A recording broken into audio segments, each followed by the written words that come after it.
As you peer around the corner, you see a handful of cave sickles skittering about. They spring into action when they notice you. The cave sickles are blocking the path that leads deeper into the caves. Spawn 2 cave sickles adjacent to the space this totem occupied. Across the gap, you see another cave sickle emerge near the small box. Spawn 1 more cave sickle adjacent to the blue token. Blue loot token. Adjacent to the blue loot token. So we're going to put one here. Right there. And the totem was here. So we're going to put them right here. Right there. Okay. And the reason I didn't put one back here, I think the golden rule is we use whatever is worse for us. Like whatever is the worst possible situation for the heroes. So it makes it more challenging. I think that's the rules and I'm going with that. Now, again, in terms of spawning the initiative track for these guys, like Remy moved already. So should I just put him after Nightingale? I don't know. Because it's possible if I put him here, she goes, but my turn's not over. So I'll be honest, I don't know. Quite frankly, I have no idea. So Cave Sickle 1 and Cave Sickle 4. And if this is incorrect, let me know. It's kind of confusing, guys. I don't know. The rules, I couldn't find it in the rules. It could be that I just didn't pay enough attention, but I couldn't find it. Alrighty, enough complaining. Let's get back to the game. Alright, so Nightingale did her movement. And do I want to do anything else? I'm at 1 SP. That's not going to do anything for me beneficially. So what we can do is spend, I'm going to spend 1 SP to gain 2 additional movement points. So as you can tell from here, hopefully you can tell, make up to your maximum value. For each additional SP spent, add 2 to your maximum value. Important adventures are limited to 1 move action per game. So actually, I don't know if that's appropriate. I don't know if I can do that because I already moved. Can I do 1 after that? Well, I don't know, guys. I've seen other playthroughs do it that way, so I'm gonna do it that way. Again, you can correct me if I'm wrong on that. And I'm just gonna hide here, line of sight. Okay, and then that way Remy can take the bulk of this, and then they can come into me and I can attack. Or no. Should I hide? I'm gonna hide. Why not? Alrighty, so now Cave Sickle 1 goes first. Well, I think we have to roll. So we're gonna roll for Cave Sickle. Cave Sickle, because it could be that Cave Sickle 4 and 6 move first. So let's go for Cave Sickle 1. And obviously he's gonna be in the end. Now we're gonna see about the Cave Sickle. Because if he rolls double 4 books or a skull, he's gonna go here. And that could change things. So let's go ahead and do that. And he rolled that 2, so it'll be 1, 2. So there you go. This is the correct order. Let's move you out the way. And let's see. Cave Sickle 1 and 3, that's Red Boy in the bottom. So let's go with Red Boy. Now again, based on the Cave Sickle's cards, he cannot do any of these except for the last one. So let's see if he can do that. He has a move of 6 and then a range of 4. Can he do that? 1, 2, 3, 4. Let's see, 1, 2, 3, 4. That might actually hit from there. That might hit from there. Where's my laser at? There goes my laser. Alrighty. Let's see. That's center. 1. And it can be diagonal move. It can be diagonal. 1, 2, 3, 4. Yep, 4. And it actually, can he do Remy? No, that blocks line of sight there. So that means Nightingale doesn't get to escape getting hit. So before we do that though, he did jump over a gap. So let's roll this dice and see. And he rolled 4 books. So the attack goes through. This is a range 4 attack. And let's see, is he within a sphere of influence of these guys? 1, 2, 3, 4.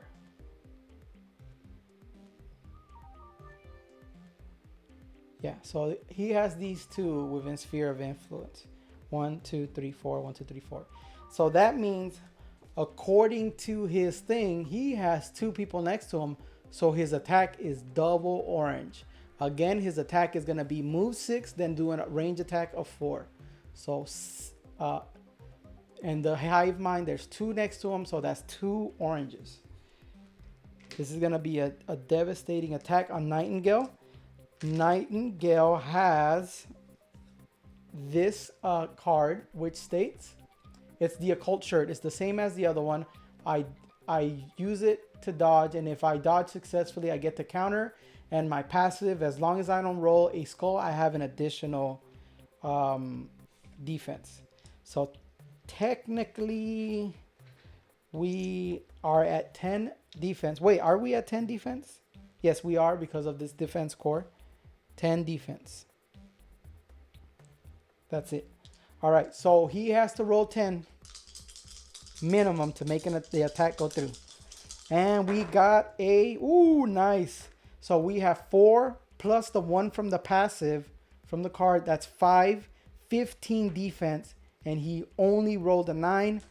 And the whiff, we do get a counter, but obviously he is not within line of sight. So, well, not line of sight. He's not in range. So that was his attack. He whiffed. He's done. Now Cave Sickle 4 and 6 are next. And blue is 4 and this one is 5. So blue goes first. Actually, I think that's how they work. Alrighty. Cave Sickle 4. And let's bring up the attack, because obviously, let's see. Is there an opponent adjacent? Absolutely not. Is there an opponent within range 4? Is there an opponent within range 4? Can he hit Remy? Because Nightingale strategically placed herself behind this wall. So let's see if Remy will take some damage. All right, let's check. Middle to middle. Yep, in range. I would say it's in range. Let's try that again. It's kind of hard because I have a camera boom on the side, so I can't really get too close and the camera will block. Maybe I can do it at an angle, and maybe that's easier. Oh yeah, it's a little bit easier. But yeah, it's still in range. They're both actually in range. So this is a different attack than the other one because he's not moving. So this states, is the opponent within range, then make a range 4 attack, then move to be adjacent to the opponent with the most damage within movement range, then make an attack, which is a follow-up, and inflict poison force 9. We'll have to deal with that in a second, but if he whiffs this attack, then this one doesn't go through. We get to move and then make an attack. Oh no, you have to do the attack, then the follow-up. If she whiffs this one, then the follow-up doesn't do anything. So again, he's doing a range attack. Hive Mind does activate. There's 2 next to him, so it's going to be 2 oranges. And again, Remy is going to take, he has got to hit with 10, but we are exhausting the occult shirt. So let's see, we get to roll a defense dice with this. Well, you know what? I'm not, because I'll rather use the empowered, the dodge on the one that has a follow-up attack, because I do not want to be poisoned. So let's go ahead. him to him range attack. And that is 15. Whoa. That's massive damage. So that's 5 hits coming through because my defense is 10. That's 5. And its shield is an additional damage. So that's 5, 6, 7 damage on Remy. 7 damage. So I go from 24 to 17. Ooh. Maybe I should have used that empowered dice. But even if I did, I would have had to roll a 6. No, there is no 6. The best I could have done is 4, and it would have done just 1 damage. And that's the best case scenario. So now next, he's going to move to be with the person with the most damage. Obviously, that's Remy. Right there. And he's going to do another attack. And this is where we're going to exhaust our occult shirt, because I don't want to get poisoned. So if this goes through, then we're going to have to deal with poison. And we're going to have to do rolls for that. So let's go ahead. Come on, baby. Okay. 10. That is enough to hit my defense. But my dice gave me 3. So technically my defense is at 3. Plus the 1 defense from the occult shirt. So I'm at 14. He failed. He whiffed. No follow-up attack. So that means no poison. So that's kind of good news. Alrighty. The next one, same thing. Right here. Same type of attack. So I still am not out of the woods yet. Let's go ahead. Let's roll for these. This is now Green Boy on Remy. Let's see. 1, 2, 3, 4. Yep, that's range. Let's go ahead and go. Boom. 14. 14 and 2 additional shields. That's 16 damage. That's 6 damage to Remy. So I go from 17 to 11. Boy, she's getting devastated right now. Okie dokie. That's the first thing. The next thing is he gets to move to be within this girl's oh, you know what? It was 1, 2, 3, 4, 5. Yeah, he made it. So going out of this difficult terrain is 1, 2, 3, 4, and 5, and he attacks the one with the least amount of health, which is Remy. She's been getting her butt kicked, and now he's also rolling for the 2 orange dice because of hive mind. And if this attack hits, I don't have any way to... Oh, you know what? Okay, I forgot that I have this card that says counter. And we might be doing that. But he has to miss. He has to miss. So if he misses, we counter. If he hits, then we have to roll for poison. So let's go ahead. He needs 10. And he rolled a 9. Boom, he missed. We are going to use our ability core. And that is going to induce an counter attack, which is 2 whites right there. Boom. All right, he's going to rue the day he attacked us. Let's go, let's go. All right, so this is on Green Boy over here. So we got our counter, and we have this. I don't know. I guess we can, when determining the damage of an attack, yeah, we're going to exhaust this, and we're going to use our empowered. We're going to try to knock this turkey out. And his defense is 8, so we have to do 8. Boom. Exactly 8. And every shield, every book, and every burst is an additional damage. So we have 8, but no damage because there's no difference. We have 1, 2, 3, 4, 5, 6 symbols. So beautiful. That's enough to kill Green Boy. And you're out the way. Ooh, that actually ended quite nicely. It still does suck that I took so much damage, but that was a great turn. Okay, let's continue now. Let's go to the initiation track or the initiative track. Everyone's moved. So now what we're going to do is shuffle these cards, and really need to get my sleeves out. I think I get them tomorrow, so I won't have to damage my cards anymore. So I'm shuffling these under the table so I don't see what's kind of happening. I hope Remy goes first. I hope we get to go both go first, so that way I can kill them and then not worry about it. Now the other thing, we are at 2 time, and that was the end of that turn, so that's 3. So we're up to 3 turns, and we're gonna draw. Ooh, Cave Sickle 4 and 6 go first, then Remy, then Nightingale, and then Cave Sickle 1 through 3, which is Red Boy over here. Alrighty, now let's refresh everything. We are...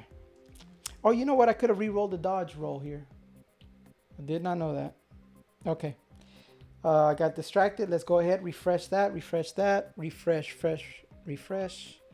Refresh everything. And boom. Okie dokie. So Cave Sickle 4 and 6. That means Teal gets to go first. And we will have to do this. Now, Hive Mind. Since we killed one, there's no longer 2 people near him. There's only 1 person near him. So that's a white and an orange. So that makes the attacks less damaging. And he's going to be able to do the first attack, which has 2 follow-ups attacks. So the first thing is there an opponent adjacent? Obviously, Remy's adjacent. Make a melee attack against the opponent with the most damage. Obviously, Remy. If we make that, then you do a follow-up with the same target.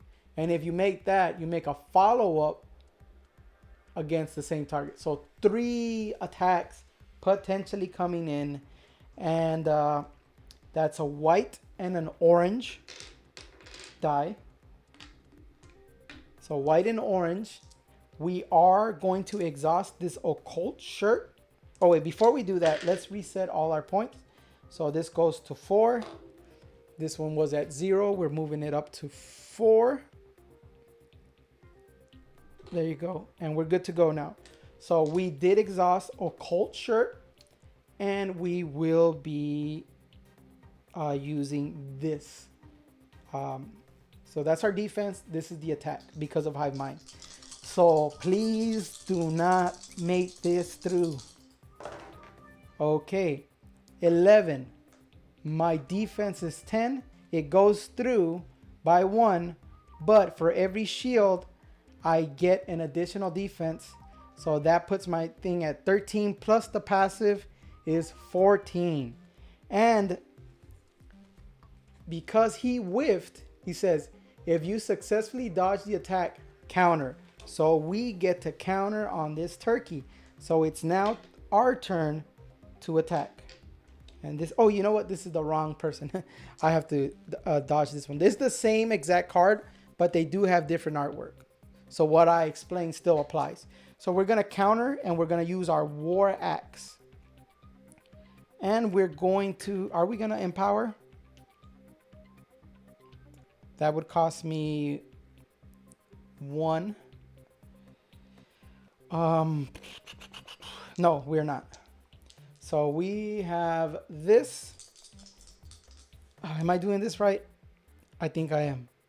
All right, let's go. And then we can use the thing if it fails. Alrighty. And oh my goodness. We are going to exhaust this. And that is going to allow us to re-roll both of these. Because that was pretty trash, quite frankly. And beautiful. 13. Because of the passive from the War Axe, every symbol gives me 1 additional damage. So that's 1, 2, 3, 4, 5, 6, 7. 7, and I did 13, which is 5, which is just basically he's dead. He's done. He's toast. It's just way too much damage for him to withstand. We get to draw a card from the loot, and that is a 6.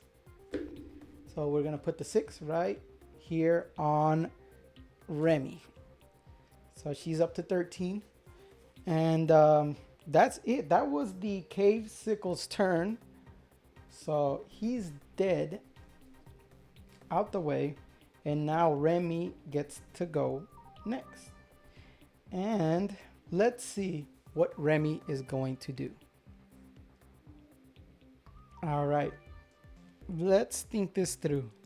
I want this treasure, and the safest person to get it is Remy because she can fly. So this is one, and I forgot to explain this. Movement is only orthogonally. That means up, down, left, right, north, south, east, west. There is no diagonal movement, but looking for line of sight and range you can use diagonal on that.